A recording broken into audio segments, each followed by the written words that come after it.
Il existe des frontières que l'œil humain ne doit pas franchir.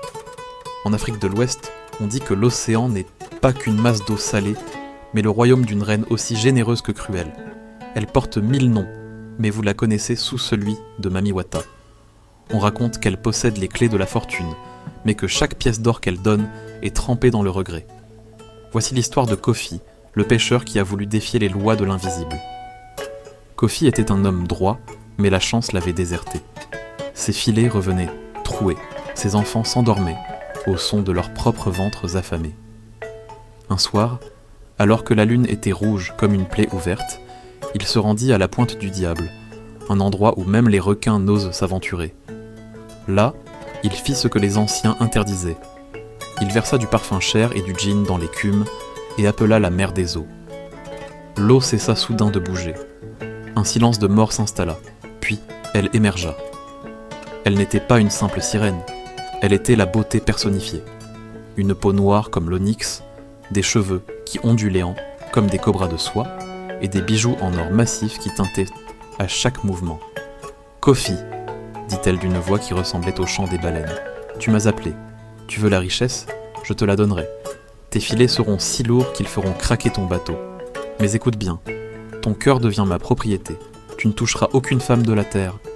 Tu seras mon époux dans l'ombre, et moi seul serai ton amour. » Le lendemain, le miracle eut lieu. Kofi devint l'homme le plus riche du littoral. Il bâtit une demeure de marbre, mais le prix était lourd. Chaque nuit, il devait se rendre seul à la plage pour rencontrer sa reine invisible. Puis vint le jour où il croisa le regard d'Abla. Abla était douce, elle sentait la terre chaude et le jasmin. Kofi lutta, mais la solitude de son palais de marbre fut plus forte. Il oublia les avertissements. Il oublia que les yeux de Mami Wata sont partout où l'eau coule, dans les puits, dans les jarres et même dans les larmes. Le soir de son mariage avec Abla, alors que les tambours résonnaient d'Anda, une odeur de sel envahit soudain la salle de fête. Le vin dans les verres se changea en eau de mer.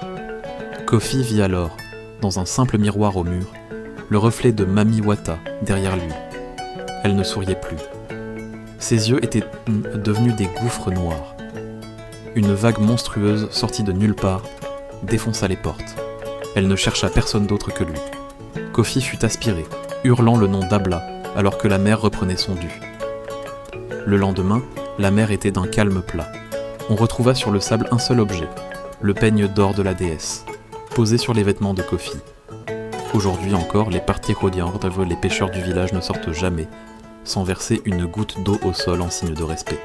Car Mami Wata n'oublie jamais un serment.